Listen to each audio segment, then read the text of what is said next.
अहंकारी अर्जुन भाग 36. आदिती, मी खरंच ह्या सगळ्या गोष्टी पूर्णपणे विसरून गेलो होतो. कारण तू माझ्यासोबत नसतानाच्या काळात मी खरंच स्वतःच्या भानात नव्हतो. आदिती, प्लीज माझ्यावर विश्वास ठेव. पण इथून पुढे असं कधी होणार नाही याची काळजी घेण्याची जिम्मेदारी आता माझी आहे. आणि आता माझ्या ऑफिसचे सगळे अकाउंट्स तूच सांभाळणार आहेस ना. त्यामुळे जर मी कधी विसरलोच तर तू मला त्याची आठवण करून देत जा. अर्जुन म्हणाला. तो सुद्धा केवळ अदितीच्या विरहाचा दुःखामध्ये हे सगळे विसरून गेला होता. कोणा कर्मचाऱ्याने त्याला आठवण करून द्यावी तर त्याचा तो भयंकर राग सर्वांच्या डोळ्यासमोर यायचा. आहे ती नोकरी सुद्धा हातातून निघून जाईल ह्या भीतीने कोणीही त्याच्या जवळ जाऊन बोलण्याची हिंमत केली नव्हती. पगार तरी वेळेवर मिळतो आहे ना, ह्याच विचाराने त्याचे सगळे कर्मचारी आजवर गप्प बसून राहिले होते. मग हे सगळं केवळ माझ्यामुळेच घडलं आहे असं तुम्हाला म्हणायचं आहे का अर्जुन? अदितीने विचारले. नाही नाही, तसं नाही अदिती. ह्या सगळ्याला तू कारणीभूत आहेस असं मी मुळीच म्हणत नाहीये. माझ्याकडून ह्या गोष्टींकडे दुर्लक्ष झालं बास. पण तू उगाच एवढ्या लहान अशा गोष्टीवरून एवढ्या रागात बोलते आहेस? अर्जुन म्हणाला. हे बघा अर्जुन, मला असं रागात बोलायला तुम्हीच भाग पाडला आहे. दिवस रात्री एक करून आतोनात कष्ट करणाऱ्या कामगारांसाठी तुम्ही नक्की काय केलं? पुढच्या वर्षापासून पगार वाढ होईल, मग आपण ह्या पैशांचे काय करायचे किंवा कुठे गुंतवणूक करायची असं विचार बरेच जण करत होते. मुलांच्या शाळेची फी भरायला पैसे कमी पडत आहेत. घराच्या किराणा मालचं बिल वाढत चाललं आहे. कुटुंबाला बाहेर फिरायला घेऊन जाणं देखील जमेन असं झाले आहे. असं विवंचनेत कितीतरी कर्मचारी अश्रू ढाळत आहेत. हे तुम्हाला माहीत आहे का? पण तुम्ही मात्र याला अगदी लहान अशी गोष्ट समजून बसला आहात, हो ना? थांबा, मी तुम्हाला याचं एक जिवंत उदाहरण इथेच दाखवते. तुम्ही तुमच्या मोबाईलवरून मला एक फोन करा, अदिती म्हणाले. अर्जुनने मनातल्या मनात शंका घेत विचारले. पण का फोन करू? आता मात्र त्याला स्वतःच्या दुर्लक्षाची आणि चुकीची पूर्ण जाणीव झाली होती. मी सांगते ना फोन करा, असे तिने म्हटल्यावर अर्जुनने अदितीच्या नंबरवर फोन लावला. तिने फोन उचलला आणि म्हणाले. आता तुम्ही हा फोन कट न करता थेट तुमच्या प्रायव्हेट रूममध्ये जा. अर्जुन त्यावर काहीही न बोलता तिथून निघाला. अदितीने शिपायाला पाठवून राधाला अर्जुनच्या केबिनमध्ये बोलवून घेतले. कारण संपूर्ण ऑफिसमध्ये फक्त राधा जवळच ती आपले मन मोकळे करून बोलू शकत होती आणि तिला प्रश्न विचारू शकत होती. राधा आत आली आणि तिने अदितीला विचारले. मॅडम, तुम्ही मला बोलवलं का? त्यावर अदिती म्हणाले. दीदी, मी कधीपासून मॅडम झाले ग? ते असे म्हणत पुढे बोलणाऱ्या राधाला थांबवून अदिती म्हणाले. तेव्हाही मी तुमची बहीणच होते आणि आजही मी तुमची बहीणच आहे. माझे पोझिशन बदलले असेल दीदी, पण मी नाही बदलले. मी आदितीच अदिती आहे, असे सांगून तिने राधाला आपल्या शेजारी बसण्यास सांगितले.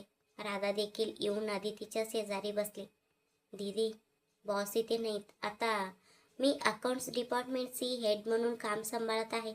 मला एक शंका आहे दीदी, विचारू का? पण माझी एक अट आहे. कोणतीही गोष्ट न लपवता पूर्वीच्या अदितीजवळ जसे आपले सुखदुःख शेअर करायचीस, अगदी तसेच मला सर्व काही सांगायचे. राधाने देखील तिची ही अट मान्य केली. हे सगळे बोलणे अर्जुन आपल्या प्रायव्हेट रूममध्ये बसून फोनवर ऐकत होता. सोबतच कम्प्युटरच्या स्क्रीनवर दिसणारा आपल्या पत्नीचा चेहरा देखील तो पाहत होता.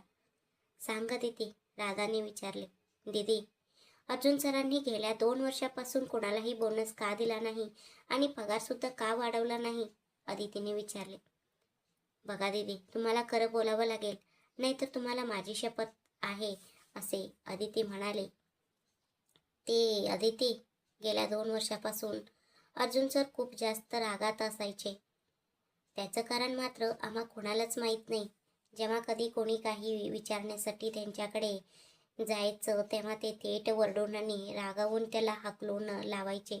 मूर्ती सरसुद्धा ह्या बोनस आणि पगारवाढीच्या विषयावर त्यांच्याशी बोलायला गेले होते, पण ते सुद्धा सरांच्या वरडा खाऊनच परत आले. का कोण जाणे अदिती, पण गेल्या 2 वर्षापासून बॉस नेहमीच खूप गरम डोक्याचे झाले होते. आम्हाला देखील बोनसची खूप गरज होती. कारण अर्जुन सर जेव्हापासून भारतात आले आणि ही कंपनी चालवू लागले, तेव्हापासून सगळं काही अगदी व्यवस्थित सुरू होतं. त्यांच्या आईच्या वाढदिवसाला बहुधा ते सर्वांना बोनस द्यायचे. त्याच महिन्यात मी माझ्या लहान बहिणीच्या साखरपुड्याची पूर्ण तयारी करून ठेवली होती. पण जेव्हा त्या महिन्यात नेहमीसारखंच साधा पगार खात्यात जमा झाला, तेव्हा खरंच माझे हातपाय गळले आणि मला काहीच सुचेनासं झालं. तो साखरपुडा मला कसाही करून पार पडणं खूप गरजेचं होतं. कारण जर आपण साखरपुडा धूमधडाक्यात करून दिला तर लग्नाचा सगळा खर्च आम्ही स्वतः करू आणि तुमच्याकडून 1 रुपयाही घेणार नाही, असं मुलाकडच्या लोकांनी आम्हाला सांगितलं होतं. राधा म्हणाली, दीदी, तू घरात सगळ्यात मोठी आहेस ना, मग तुझ्या आधी तुझ्या लहान बहिणीचं साखरपुडा कसं काय? अदितीने प्रश्नार्थक नजरेने विचारले. राधाने अगदी हताश होऊन एक सुका उसास सोडला आणि म्हणाली, ते कोणत्या वाईट वेळेस माझं नाव राधा ठेवलं काय माहीत अदिती. फक्त वाट पाहणं हेच माझ्या आयुष्याचं नशीब बनून राहिलं आहे. आता ते जाऊ दे. साखरपुडच्या वेळी मला बोनसचे पैसे मिळाले नाहीत, त्यामुळे मुलाला अंगठी घेण्यासाठी माझ्या बहिणीला आणि तिच्या होणाऱ्या नवऱ्याला कपडे घेण्यासाठी माझ्याकडे अजिबात पैसे नव्हते. कारण मला मिळणारा 30,000 रुपये पगार पूर्णपणे घरखर्चात आणि कामात संपून जातो. म्हणूनच शेवटी माझ्याकडे असलेली माझी 10 ग्रामची सोन्याची चेन मी गहाण ठेवली. त्या पैशातून एक अंगठी आणि त्या दोघांसाठी कपडे खरेदी करून कसेबसे ते कार्य पार पाडले. जेवणाच्या आचार्याला द्यायला पैसे नव्हते, म्हणून आजूबाजूच्या महिलांची मदत घेऊन मी आणि माझ्या आईने मिळून रात्रभर जागून स्वतः जेवण बनवले होते. बिचारी माझी बहीणसुद्धा तिचं स्वतःचा साखरपुडा आहे ह्याचा विचार न करता रात्रभर आम्हाला स्वयंपाकात मदत करत होती. त्यानंतर आमच्या घरच्यांसाठी कपडे खरेदी करायचे होते, म्हणून पुढे मागे काम येईल या विचाराने मी गेल्या 5 वर्षापासून सोन्याची एक बिशी चालवत होते. त्या बिशीचे पैसे सुदैवाने वेळेत हातात आले. म्हणूनच माझ्या बहिणीच्या लग्नासाठी साड्या आणि लहानसहान दागिने खरेदी करता आले. आता तिचे लग्न होऊन तिचे भाडणपण संपून ती तिच्या सासरी निघून सुद्धा गेली आहे. तरीही माझी ती गहाण ठेवलेली सोन्याची चेन मला अजूनही सोडवता आलेली नाही. त्यासाठी मी दरमहा 500 रुपये व्याज भरत आहे, राधाने सांगितले. राधाचे हे बोलणे ऐकून अदितीला खूप वाईट वाटले.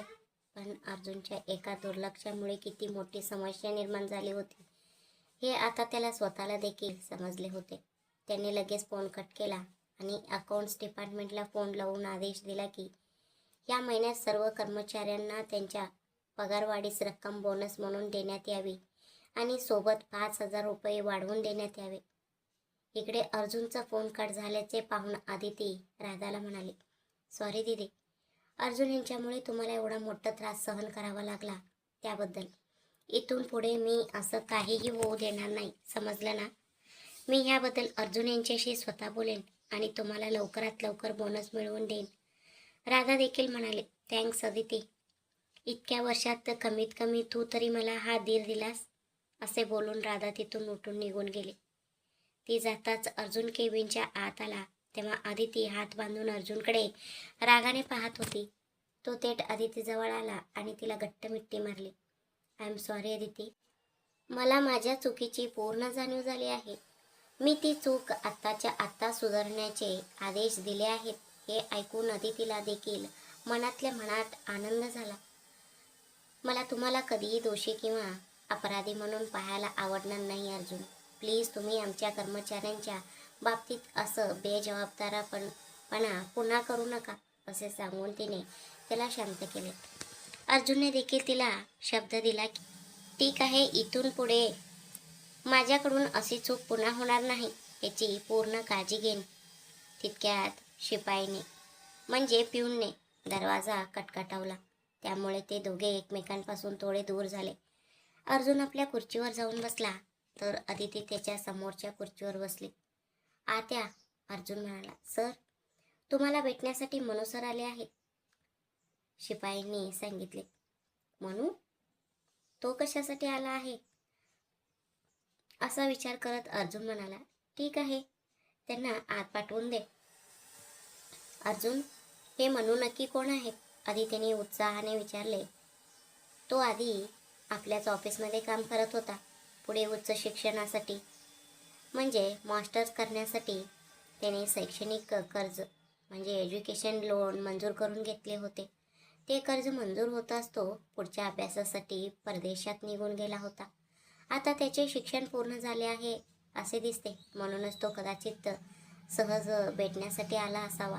नाहीतर नवीन कंपनी सुरू करण्याची आहे तर त्याबद्दल काही सल्ला किंवा मार्गदर्शन घेण्यासाठी आला असावा, अर्जुनने अंदाज वर्तवला. ठीक आहे, मग तुम्ही त्यांच्याशी बोला, मी माझ्या केबिनमध्ये जाते, असे आदिती म्हणाले. त्यावर अर्जुन म्हणाला, त्याची काहीच गरज नाही. माझी वाघीण म्हणून मला तुझी ओळख करून द्यायची नाही आहे का त्याला? तू इथेच बस. त्याने असा हट्ट केल्यामुळे अदिती देखील तिथे बसून राहिली. म्हणून दरवाजा खटखटावला आणि तो आत आला. तो म्हणाला, हाय अर्जुन बॉस. हाय मनू, कसा आहेस तू? तुला पाहून तब्बल 3 वर्षे झाली असे म्हणत अर्जुन उठला आणि त्याने पुढे होऊन मनूला मिठी मारली. मी अगदी छान आहे बॉस. तुम्ही कसे आहात? तसेच तुमच्या लग्नाची बातमी मी बातम्यांमध्ये पाहिली. तुमचे खूप खूप अभिनंदन आणि हॅपी मॅरिड लाईफ, मनू म्हणाला. हां, थँक्यू मनू. आणि ही माझी पत्नी अदिती, असे म्हणत अर्जुनने तिथेच बसलेल्या अदितीकडे बोट दाखवले. ते ऐकून हाय वहिनी हा शब्द मनूच्या तोंडातून अगदी सहज बाहेर पडला. अदिती म्हणाले, हाय मनूजी. अर्जुन मला आत्ता सांगत होते की तुम्ही आधी ह्याच कंपनीत काम करत होता? हो वहिनी. मला अमेरिकेतील बोस्टन येथे हायर स्टडीजसाठी प्री सीट मिळाली होती, म्हणूनच मी तिथे गेलो होतो, म्हणून सांगितले. ओ हो, म्हणजेच माझी पत्नी न्यूयॉर्क सिटीमध्ये शिकली आहे, अर्जुन म्हणाला. सगळ्यांच्या गप्पा गोष्टी पुढे सुरूच होत्या. अदितीने शिपायाला फोन करून 3 ज्यूस घेऊन यायला सांगितले. बॉस, मला तुमच्याकडून एका मदतीची गरज होती, म्हणून विचारले. हो सांग ना, त्यात काय एवढं? अर्जुनने विचारले. ते असं बॉस, मला पहिल्यासारखं इथे पुन्हा नोकरी मिळू शकते का? म्हणून जेव्हा हा प्रश्न विचारला तेव्हा अर्जुन आणि अदिती या दोघांनी एकमेकांकडे आश्चर्यचकित होऊन पाहिले. कारण त्यांना वाटले होते की मनू स्वतःची नवीन कंपनी सुरू करणार असेल आणि त्यासाठीच तो काहीतरी मदत मागण्यासाठी आला असावा. पण तो इथे पुन्हा नोकरी मागण्यासाठी आला आहे हे ऐकून त्यांना नवल वाटले. तितक्यात तिथे ज्यूस आला. ते तिघे जण ज्यूस पिऊ लागले आणि ज्यूस पिता पिता अर्जुननेच पुन्हा संवाद सुरू केला. अरे पण मनू, तू तिथून एवढं उच्च शिक्षण घेऊन आला आहेस आणि इथे पुन्हा जुनीच नोकरी करणार का? नक्की काय झाले सांगशील का? मला वाटलं होतं की तू नवीन कंपनी सुरू करायचा विचार करतो आहेस आणि त्यासाठी काहीतरी मदत मागायला आला असशील, अर्जुन म्हणाला. हो सर, मी खरं तर नवीन कंपनी सुरू करायचाच विचार करत होतो, पण सध्या तरी तो बेत पुढे ढकलला आहे सर. मी साठवलेले सगळे पैसे मला माझ्या लहान बहिणीच्या लग्नासाठी खर्च करावे लागणार आहेत सर. वडील नसलेल्या घरात मी नसतानाच्या काळात माझ्या ह्या बहिणीने घराच्या मोठं आधार बनवून आमच्या दुसऱ्या एका बहिणीचं लग्न करून दिलं आहे, म्हणून म्हणाला. ओ, राधाने खरंच खूप जास्त कष्ट केले आहेत, असे जेव्हा अदिती म्हणाली तेव्हा तिच्यासाठी ही अगदीच नवीन गोष्ट होती. कारण आजच जेव्हा तिने राधाशी संवाद साधला होता तेव्हा तिने आपल्याला एका मोठा भाऊ आहे असे चुकूनही सांगितले नव्हते. मनूजी, राधा दीदी तुमची बहीण आहे का? अदितीने आश्चर्यचकित होऊन विचारले. हो वहिनी, राधा माझी सख्खी बहीण आहे. मी घरात सगळ्यात मोठा आहे. राधा 2 नंबरची आहे आणि आमच्या तिसऱ्या लहान बहिणीचं लग्न तिने स्वतः करून दिलं आहे, म्हणून संपूर्ण माहिती दिली. पण मग राधा दीदीने मला कधीच तिच्या एका मोठा भाऊ आहे याबद्दल काहीच सांगितलं नाही, आदिती म्हणाले. त्यावर म्हणणे एक लहान असा हसू आणलं आणि तो म्हणाला, मी घरच्यांचा इच्छेविरुद्ध जाऊन आणि त्यांच्याशी भांडून पुढे शिकायला गेलो होतो. म्हणूनच कदाचित तिचा माझ्यावर थोडा राग आहे. बॉस, मग माझ्या नोकरीचं विषयाचं काय झालं? लागलं तर मी नवीन मुलासारखी रीतसर इंटरव्ह्यू द्यायला देखील तयार आहे. म्हणू म्हणाला, त्यांची काहीच रिक्वायरमेंट नाही म्हणू. सध्या तू मूर्ती सरांचं असिस्टंट म्हणून काम सांभाळ. त्यांना पण आता जास्त धावपळ करणं जमत नाही आहे, अर्जुन म्हणाला. म्हणून देखील त्याची ही गोष्ट मान्य केली. बॉस, मी आजपासूनच जॉईन होऊ का? म्हणून विचारले. त्यावर अर्जुन म्हणाला, ठीक आहे, तू जॉईनिंग फॉर्मॅलिटीज पूर्ण कर आणि मूर्ती सरांना रिपोर्ट करून फील्ड वर्क सुरू कर. ते ऑफिस काम सांभाळतील. म्हणून त्या दोघांना निरोप घेऊन तिथून निघून गेला. HR जवळ येऊन बोलल्यानंतर त्याने आपले जॉईनिंग पूर्ण केले. मग मूर्ती सरांशी बोलून त्याने त्यांच्या कामाबद्दल सर्व काही समजून घेतले आणि तो फील्ड वर्कसाठी बाहेर जाऊन येतो असे सांगून निघून गेला. दुपारच्या जेवणाच्या वेळी राधा कॅन्टीनमध्ये बसून एकटीच जेवत होती. तेव्हा तिच्या समोर कोणीतरी येऊन बसल्यासारखे तिला जाणवले. म्हणून तिने डोळे वर करून पाहिले. तिला खूप मोठे आश्चर्य वाटले होते. सर, तुम्ही? तिने जरा आश्चर्याने विचारले. त्यावर विक्रम गालातल्या गालात हसला आणि म्हणाला, का हो, मी इथे बसून जेवण करू नये असं काही नियम आहे का सांगा, त्याने विचारले. तसं नाही सर, ते असे म्हणत तिने आजूबाजूला पाहिले. तिच्या त्या पवित्र प्रेमाला लोकांनी भलतेच रंग लावून त्यावर नवीन गोष्टी बनवलेल्या तिला अजिबात नको होत्या. अहो मिस राधा, संपूर्ण कॅन्टीनमध्ये मी कुठेही शोधलं तरी मला जागा मिळाली नाही. म्हणूनच मी इथे येऊन बसलो. आता काय मी इथून उठून जाऊ का? विक्रमने विचारले. त्यावर, अहो नको सर, तुम्ही इथेच बसा असे म्हणत तिने आपल्या डब्यातून आणलेले जेवण खाण्यास सुरुवात केली. विक्रम जेवणाचं एक एक घास तोंडात टाकत सारखा राधाकडेच पाहत होता. पण त्याच्यामुळे तिच्या हृदयाचे ठोके किती वेगाने वाढत होते हे फक्त तिलाच माहीत होते. ती विक्रमवर जितके जीवापाड आणि अथांग प्रेम करत होती, तितकीच ती स्वतःच्या गरिबीला पाहून मनात घाबरत देखील होती. त्यांचे श्रीमंत कुटुंबाने आपली गरिबी यात कधीच मेळ बसणार नाही, ते आपल्यासाठी मॅच होणार नाहीत, याच कारणाने तिने आजवर आपल्या प्रेमाची कबुली दिली नव्हती.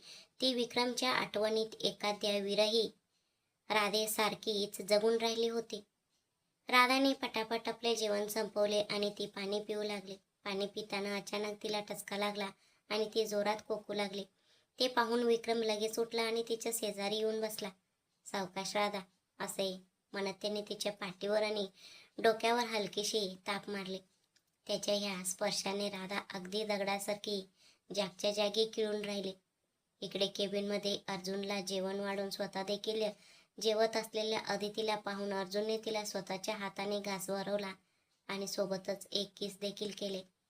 अर्जुन, हे ऑफिस आहे असे तिने त्याला दटावले. त्यावर तो म्हणाला, ऑफिस आहे हे माहीत आहे म्हणूनच फक्त किस केलं, नाहीतर मी तुलाच खाऊन टाकलं असतं.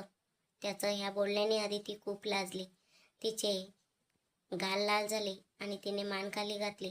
ती म्हणाली, पुरे आता पटापट काम संपवा, म्हणजे आपण दोघं लवकर घरी जाऊया. दोघांचे जेवण झाल्यावर हाऊसकीपिंगने सगळी स्वच्छता केली. त्यानंतर अदिती तिच्या केबिनमध्ये गेली आणि अर्जुन आपल्या कामाकडे लक्ष देऊ लागला. त्या दोघांनाही त्यांच्यावर येणाऱ्या पुढील वादळाची पुसटशी कल्पना नव्हती. मूर्ती सरांनी जेव्हा अर्जुनच्या केबिनचा दरवाजा खटखटावला तेव्हा तो म्हणाला, येस आत्या सर, तारा मॅडमला घेऊन येण्यासाठी मनू गेला आहे असे जेव्हा त्यांनी सांगितले तेव्हा अर्जुन म्हणाला, ओ हो, त्यासुद्धा येत आहेत ना.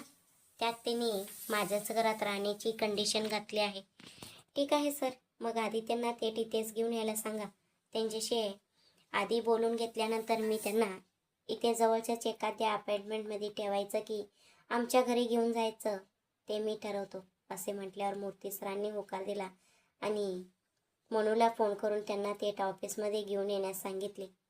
अदिती तिच्या केबिनमध्ये बसून फाईल तपासत असताना तिची असिस्टंट आता आली आणि म्हणाली, मॅम, बॉसनी फोन करून सर्वांना 1 महिन्याचा पगारवाढी रक्कम बोनस म्हणून देण्यास सांगितले आहे. आणि सोबतच 5,000 रुपये वाढवून देण्यास सांगितले आहे मॅम. त्यानुसार सर्वांच्या बँक खात्यात जमा केलेल्या अकाउंटची कॉपी इथे आहे. ती एकदा पाहून घ्या मॅम. जर सर्व काही बरोबर असेल तर बॉसची सही घेतल्यानंतर हे बँकमध्ये पाठवायचे आहे. ठीक आहे, मी पाहते, असे अदिती म्हणाली. तिने सर्वांची नावे पाहिली आणि त्यांना एका महिन्याचा बोनस तसेच वेगळे 5,000 रुपये दिल्याचे पाहून तिला खूप आनंद झाला.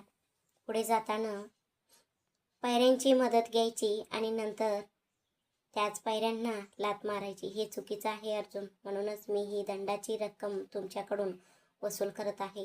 कामगारांशिवाय आपण काहीच नाही, असं विचार तिने मनात केला. सर्व काही अगदी बरोबर असल्यामुळे ती अर्जुनच्या केबिनमध्ये त्यावर सही घेण्यासाठी आली.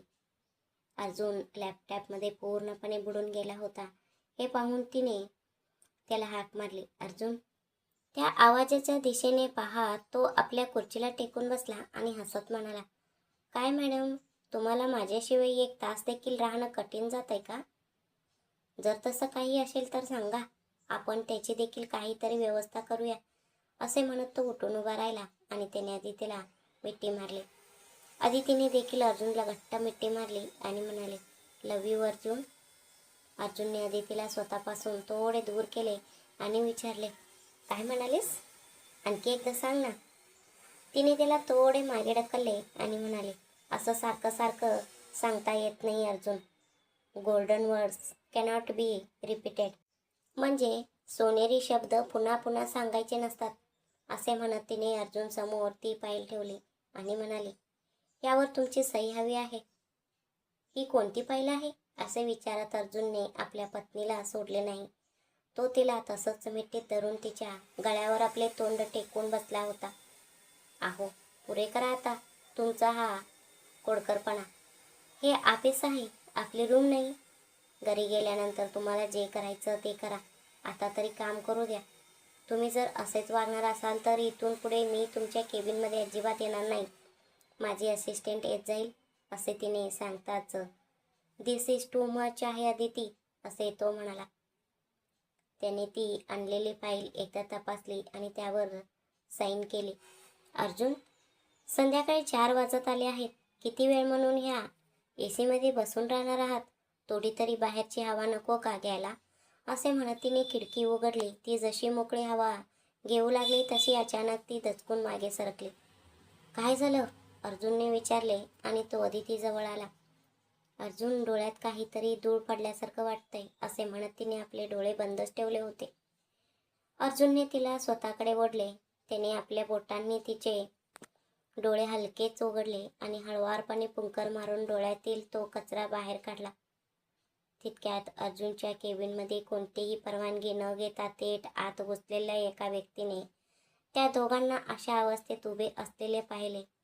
वा रे वा, हे ऑफिस आहे की इथे काही वेगळंच रोमॅन्स सुरू आहे, असे तिने विचारताच त्या दोघांनी आवाजाच्या दिशेने पाहिले. अर्जुनने विचारले, मिस तारा डिसूजा? तर अदिती मात्र जागच्या जागी अगदी दगडासारखी खिळून राहिली होती. तिचे डोळे विस्फारले होते आणि ती पापण्या लावायलाही देखील विसरली होती. तारा, ती स्वतःचीच हळू आवाजात पुटपुटली. अदितीच्या चेहऱ्याकडे पाहत तारा टोमणा मारत हसली आणि म्हणाली, मिस्टर अर्जुन शेखावत, तुम्ही जर अशा प्रकारे ऑफिसमध्ये एंगेज राहिलात तर फक्त मीच नाही तर माझ्यापेक्षा अजून मोठी कंपनीसुद्धा तुमच्या कंपनीमध्ये इन्व्हेस्ट करायला तयार होईल. तिच्या पाठोपाठ आलेला मनूला ही मुलगी अशी का बोलत आहे हे न समजल्यामुळे तो तिच्याकडेच पाहत राहिला. ताराचे हे बोलणे ऐकून अर्जुनला खूप राग आला. स्वतःला सांभाळत म्हणजे कंट्रोल करत तो म्हणाला, हे बघा मिस, ही माझी पत्नी आहे. तिच्या डोळ्यात धूळ पडली होती म्हणून मी ती पुंकर मारून काढत होतो आणि तुम्ही जसं बोलताय तसं मी स्वतःच्या हौसेसाठी मुलीच्या गैरवापर करणारा माणूस नाही. तुम्ही आमच्या कंपनीमध्ये इन्व्हेस्ट नाही केलं तरी मला काही फरक पडत नाही. माझी कंपनी नेहमी नफ्यातच म्हणजे प्रॉफिटमध्ये चालते, असे त्याने अगदी कारटपणे सांगितले. ताराचं एक प्रकारे मोठा अपमान झाला. अर्जुनने कधीच आमच्या कंपनीवर कोणताही दबाव आणला नव्हता. उलट आम्हीच त्याच्यावर ही अट घातली होती याची तिला आठवण झाली. मग ती म्हणाली, ते सॉरी अर्जुन. ते असे पुढे बोलणाऱ्या ताराला थांबवत अर्जुन म्हणाला, काल मी सर नावाचा उच्चार करून बोलणे इतकी आपल्या दोघांची ओळख नाही. सॉरी सर, ती म्हणाली. म्हणू, मी तुला ह्यांना थेट घरी सोडून यायला सांगितलं होतं ना, मग तू ह्यांना ऑफिसमध्ये का घेऊन आलास? अर्जुनने जरा चढ्या आवाजातच विचारले. ताराने त्याच्याबद्दल आणि त्याच्या चारित्र्याबद्दल उलटसुलट शब्द वापरल्यामुळे तो खूप चिडला होता. पण अदिती मात्र ताराकडे एकटाक पाहतच राहिली होती. मी हिचा सामना कशी करू? न्यूयॉर्क शहरात माझी आणि हिची ओळख झाली होती.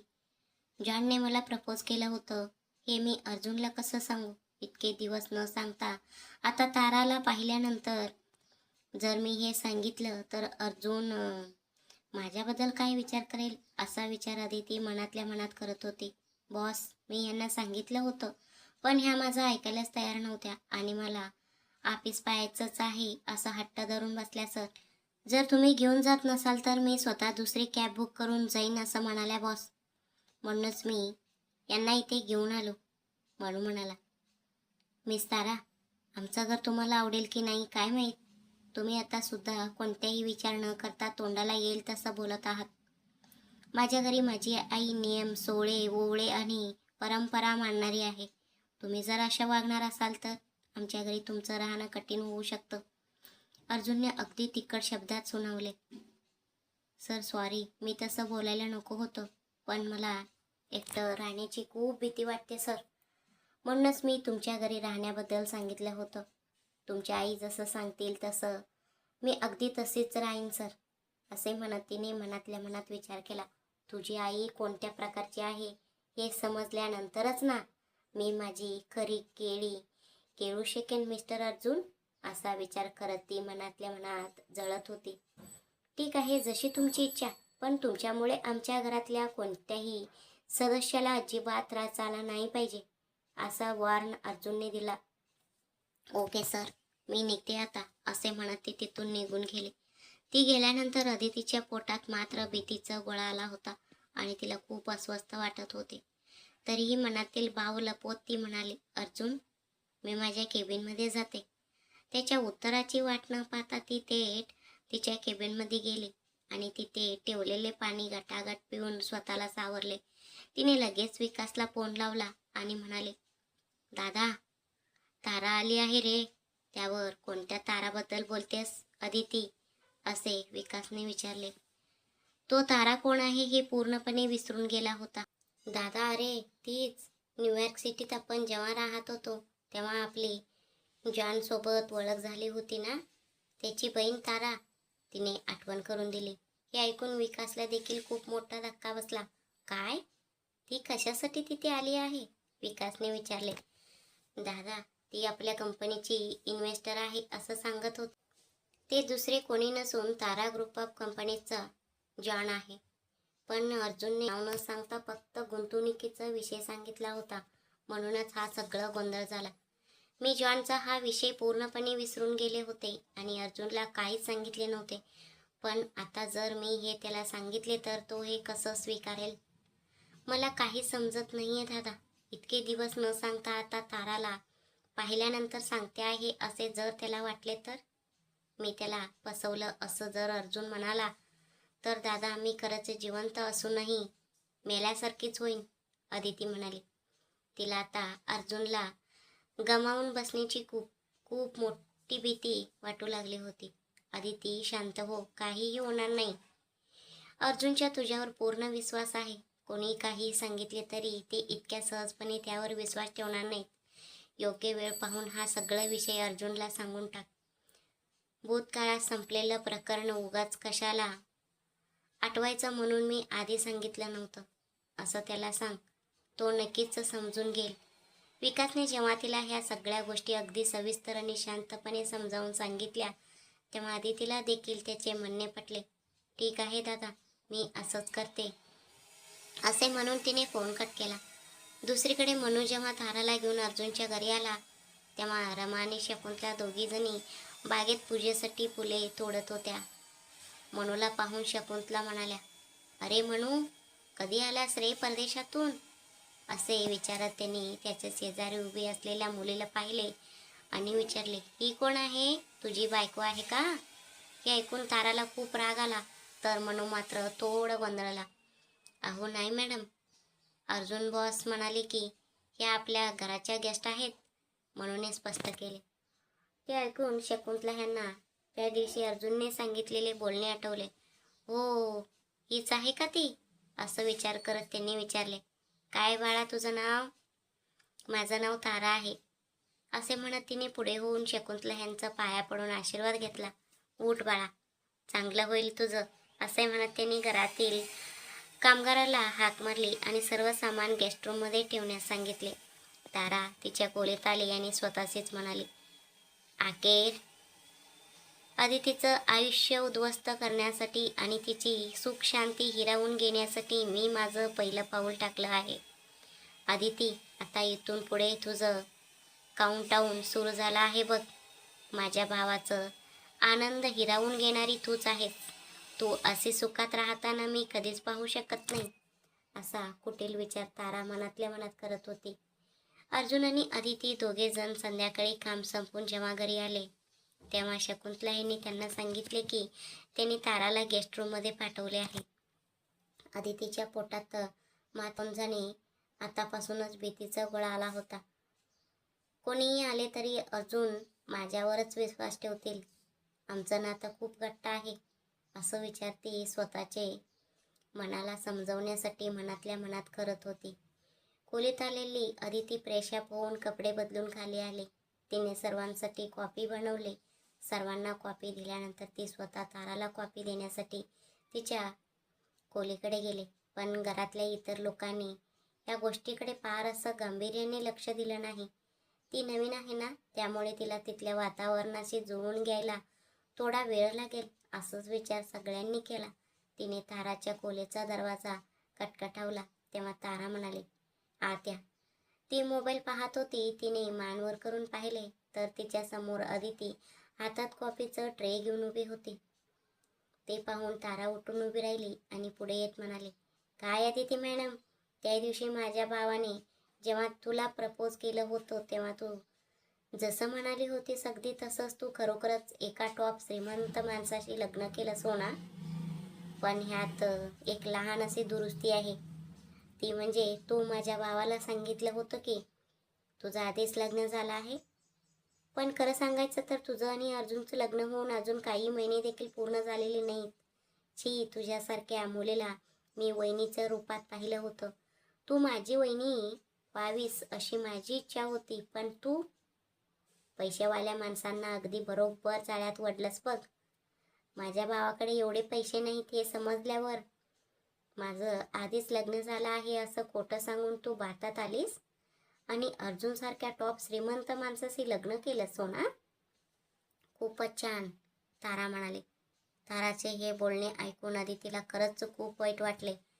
पण माझं आणि अर्जुनचं लग्न 3 वर्षापूर्वीच झालं आहे हे फक्त आम्हा दोघांनाच माहीत आहे, असं विचार करत ती म्हणाले, हे बघ तारा, मला खरंच तुझ्या भावाबद्दल वाईट वाटतं, कारण ते माझ्याशी कधीच प्रेमात असलेल्या व्यक्तीसारखे वागले नाहीत. त्याशिवाय मी सुद्धा त्यांच्याकडे कधीच त्या नजरेने पाहिले नाही.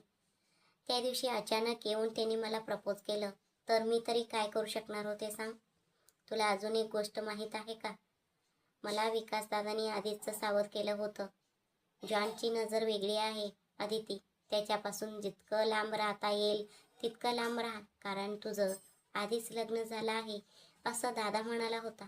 पण मीच त्याला म्हणाले होते की तसं काही नाही आहे दादा, जॉन फक्त माझं एक चांगला मित्र आहे असं सांगून मी दादाला शांत केलं होतं. पण शेवटी काय झालं, माझा भाऊ विकास दादा जे बोलला होता तेच खरं ठरलं. का गं तारा, तू कधीच कोणत्या मुलाशी क्लोज होऊन गप्पा मारल्या नाहीस का? त्या सर्वांनी जेव्हा तुला प्रपोज केलं असेल तेव्हा तुझं उत्तर काय होतं सांग बरं. तुझ्या मनात ज्याच्याबद्दल प्रेम असेल त्यालाच तुझ्या नवऱ्याचा मान मिळणार ना. तसंच काहीसं माझ्या बाबतीतही आहे.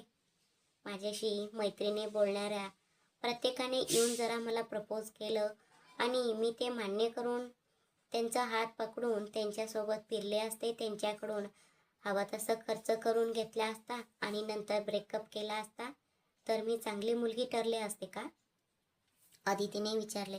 त्यावर तारा म्हणाले, तू काहीही सांग अदिती, तू माझ्या भावाला फक्त धोकानी धोकाच दिला आहेस. स्टॉप इट तारा. तुला अजून किती वेळा आणि कसं सांगू? माझं आधीच लग्न झालं होतं. मी जेव्हा न्यूयॉर्कला आले तेव्हा माझ्या लग्नाला 1 वर्ष पूर्ण झालं होतं. आता ह्यावर विश्वास ठेवायचे की नाही हा पूर्णपणे तुझा प्रश्न आहे. पण एक गोष्ट नीट कान उघडून ऐकून ठेव. तुझ्या भावाच्या विषयावरून जर माझ्या आणि माझ्या नवऱ्यामध्ये काही मतभेद निर्माण झाले तर मी तुला अजिबात सोडणार नाही. हे चांगलं लक्षात ठेव. तब्बल 3 वर्षानंतर सर्व संकटांचा सामना करून, आपापसातील मतभेद दूर करून आणि मी आणि माझे पती अर्जुन आज कुठे एकत्र आलो आहोत.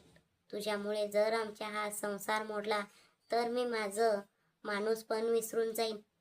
तू जर ऑफिसच्या कामासाठी इथे आली आहेस तर ते काम नीट शिकून घे. जोपर्यंत इथे आहेस तोपर्यंत शांतपणे आमच्या घरात मिळून मिसळून राहा आणि काम संपल्यावर आपल्या घरी परत जा. ते सोडून जर तू आमच्या सुखी संसारात मिठाचा खडा टाकण्याचा प्रयत्न केलास तर तसं करणाऱ्यांना मी चांगलाच धडा शिकवेन. माझ्यासाठी माझे पती आणि माझ्या सासरची माणसे सर्वात जास्त महत्त्वाची आहेत. मी कॉफी घेऊन आले आहे, ते पिऊन घे. रात्री 8:30 वाजता जेवणासाठी खाली ये. उद्यापासून जेवण खोलीत येणार नाही. जेवणासाठी तुला खालीच यावं लागेल, असे टणकावून सांगत अदिती तिथून निघून गेली. जी जाताच तारा मात्र रागाने दातवट खात जागच्या जागी उभी राहिली. मी तुला सोडणार नाही ग. तुला मी असेच सहज सोडणार नाही. तू फक्त बघत राहा. आज एवढ्या घमंडीने आणि उद्धटपणे माझ्याशी बोलणारी तू एक ना एक दिवस ताराजवळ मी अशी का बोलले म्हणून नक्की पश्चाताप करशील. जर मी असं केलं नाही तर माझं नाव तारा जोसेफ नाही, असे म्हणत तिने रागाच्या भरात ती ज्या गादीवर बसली होती तिथली उशी दरवाजाच्या दिशेने भिरकावून दिली. खोलीच्या बाहेर आलेल्या अदितीचे हातपाय पार तरतर कापत होते. आजवर ती कधीच कुणासमोर एवढ्या मोठ्या आवाजात बोलली नव्हती, पण असं असताना आज जेव्हा तारा तिच्या सुखी संसारात मिठाचा खडा टाकायला आली आहे तेव्हा तिने रणरागिणीचं अवतार न घेता गप्प बसायला हवं होतं का? आणि तिच्या समोर रडून गायवाया करून तिच्या हातपाय पडून माझ्या नवऱ्याजवळ काही सांगू नको अशी गायवाया करण्यासाठी मी काही चोरी किंवा गुन्हा केलेला नाही. मी तर जॉनला नेहमी फक्त एक मित्र म्हणूनच पाहिलं आहे, असा विचार करत तिने स्वतःसाठी 1 कप कॉफी बनवून घेतली. कॉफी पिऊन थोडं स्वतःला सावरल्यानंतर ती स्वयंपाकघरात आली आणि स्वयंपाक करू लागली. शकुंतला अखिलेश यांच्यासोबत सोन्याचं शोरूमच्या कामाबद्दल गप्पा मारत बसल्या होत्या, तर रमाबाजी चिरत होती. अदितीने सर्वांसाठी भात, भाजी, सांबार, चपाती आणि डाळ बनवली. रात्री 8:30 वाजेपर्यंत सगळेजण डायनिंग टेबलाजवळ आले. ताराला देखील आधीच सांगून ठेवले असल्यामुळे ती सुद्धा अगदी वेळेवर तिथे आली.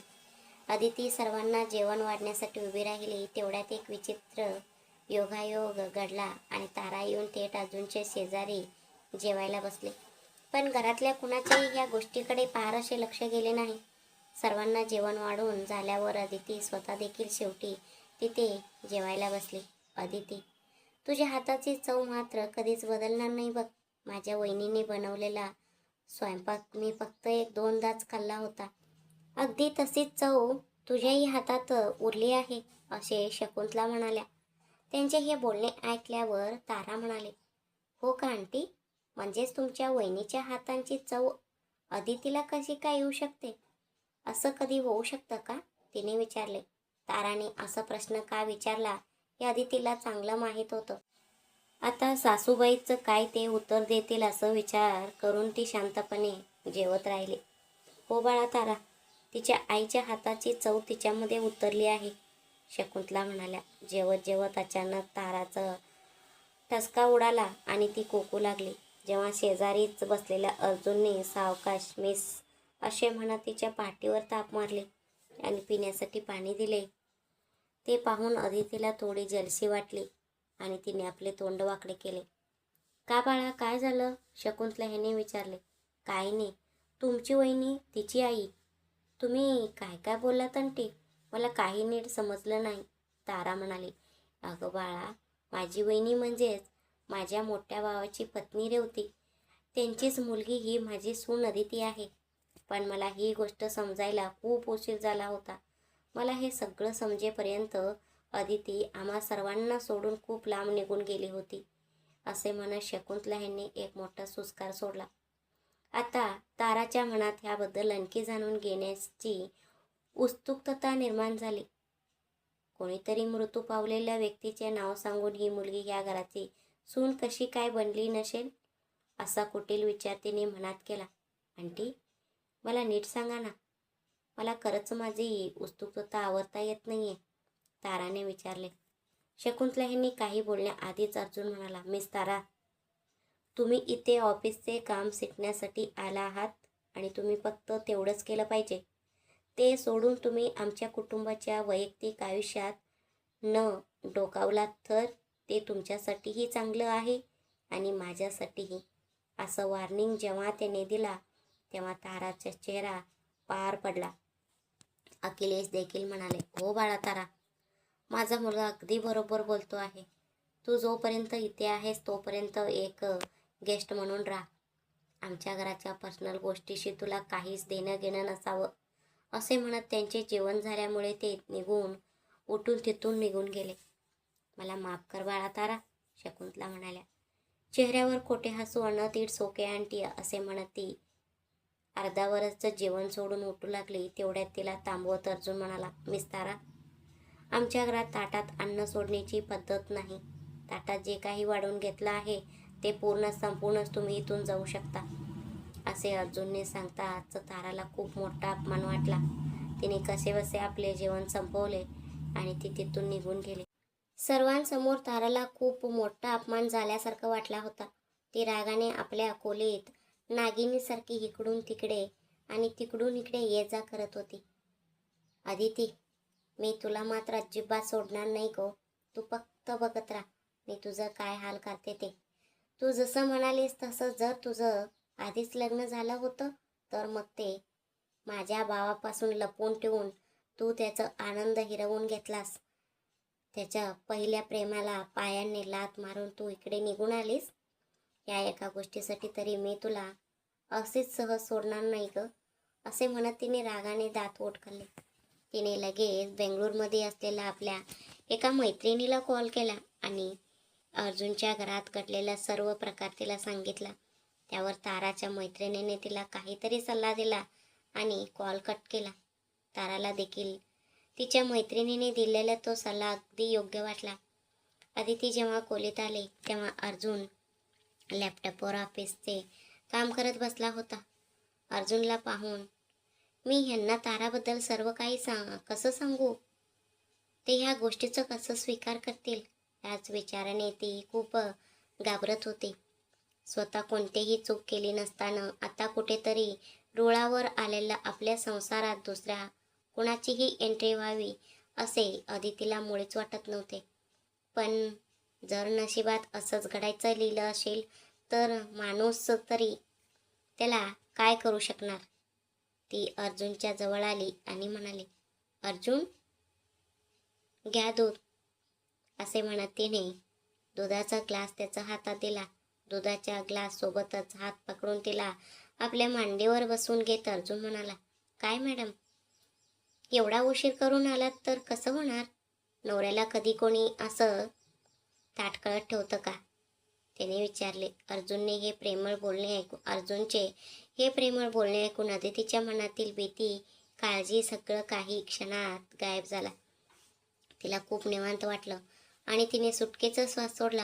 मग ती म्हणाली, आधी दूध प्या, असे म्हणत तिने स्वतःच्या हाताने त्याला दूध पाजले. अर्जुनने अर्ध दूध प्याले आणि उरलेले अर्ध दूध त्याने अदितीला पाजले. अदितीने तो दुधाचा ग्लास टेबलवर ठेवला. तिने आपले हात अर्जुनच्या गळ्याभोवती टाकले आणि प्रेमाने हाक मारली. अहो, तिने अहो अशी प्रेमाने हाक मारताच अर्जुनला ती खूपच लागवी आणि सुंदर वाटले. सांगा ना, असे म्हणत त्याने देखील आपले नाक तिच्या नाकावर घासले. ते मला तुम्हाला एक गोष्ट सांगायची होती, अदिती म्हणाली. त्यावर अर्जुन म्हणाला, माझ्याशी बोलण्यासाठी किंवा मला काही सांगण्यासाठी तू परवानगी का मागत आहेस अदिती? टेल मी, नक्की काय बोलायचं आहे? ते मी जी गोष्ट सांगणार आहे ते ऐकून तुम्ही अजिबात रागवणार नाही ना? अशी तिने आधीच अट घातली. त्यावर तिच्या गालावर एक किस करत तो म्हणाला, नाही रागवणार. तू सांग तर काय चाललाय? ते असं, मी आणि तुम्ही जेव्हा एकमेकांपासून दूर झालो होतो ना, तेव्हा मला पुढच्या शिक्षणासाठी माझ्या मम्मीने न्यूयॉर्क सिटीत पाठवले होते, अदितीने सांगायला सुरुवात केली. त्यावर अर्जुन म्हणाला, हो माहीत आहे, पुढे सांग. मला जास्त वेळ वाट पाहायला जमत नाही, असे म्हणत अर्जुनने अदितीच्या गळ्यात आपले तोंड लपवले. त्यावर ती म्हणाली, अहो प्लीज, आधी मी जे सांगते आहे ते नीट ऐकून घ्या. हा सांग, असे म्हणत त्याने आपले तोंड वर केले. ते तिथे जर तुमची ओळख असणारी एखादी व्यक्ती तुम्हाला भेटली आणि माझी तिच्याशी आधीच ओळख असेल, तर ती व्यक्ती जर माझ्याबद्दल तुमच्याकडे काही उलटसुलट किंवा चुकीचं बोलली, तर तुम्ही तिच्यावर विश्वास ठेवणार की माझ्यावर? तिने हा प्रश्न विचारताच अर्जुनचा चेहरा थोडा गंभीर झाला. त्याने अदितीला व्यवस्थित बसवले आणि तिचा हात आपल्या हातात घेऊन विचारले, खरं सांग अदिती, नक्की काय झालं आहे? अहो, मी आधी प्रश्न विचारला आहे. आधी तुम्ही माझ्या प्रश्नाचे उत्तर द्या. जर कोणी येऊन माझ्याबद्दल वाईट किंवा चुकीचं काही सांगितलं, तर तुम्ही माझ्यावर विश्वास ठेवणार की त्यांच्या बोलण्यावर? तिने पुन्हा तोच प्रश्न विचारला.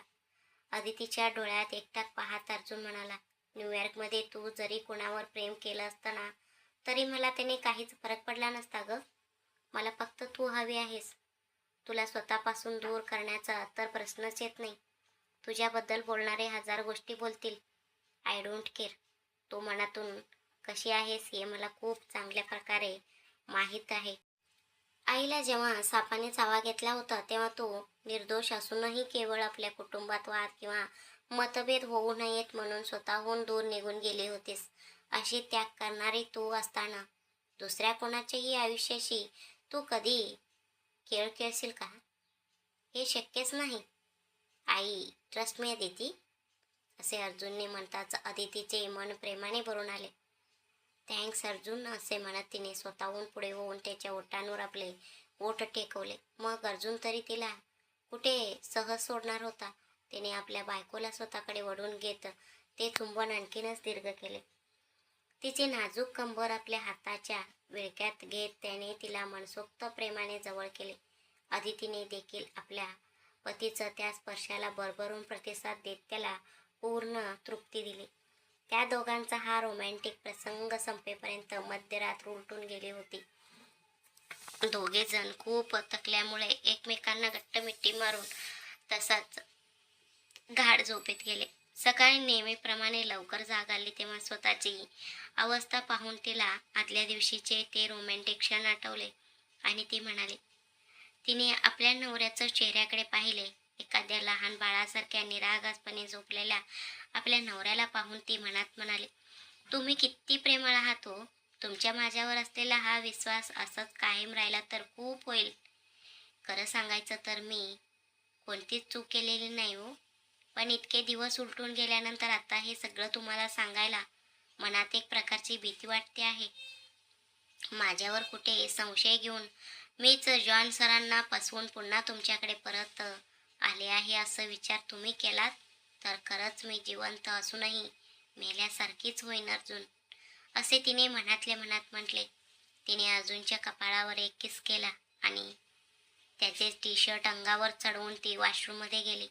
तिने आंघोळ उरकून आणि बाथरोब घालून ती बाहेर आली. तिने एक कुर्ता घातला आणि ती खाली गेली.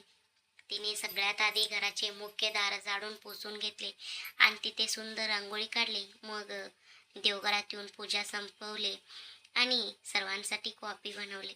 तिने रामाला, सासूबाई आणि सासऱ्यांना कॉफी दिली आणि अर्जुनसाठी ग्रीन टी बनवून घेतला.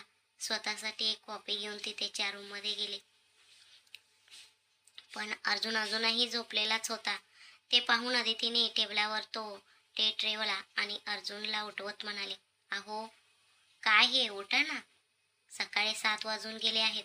हे माहीत आहे का? आधी तर तुम्ही ह्या वेळेत थेट जिम रूममध्ये असायच्यात. पण आता 8 वाजत आले तरी उठायचं नावच घेत नाही आहात, आदिती म्हणाली. अर्जुनने क्षणाचाही विचार न करता शेजारी असलेल्या आपल्या पत्नीला स्वतःच्या अंगावर ओढून घेतले आणि म्हणाला, सकाळी वर्कआउट नाही केलं तर काय झालं आदिती?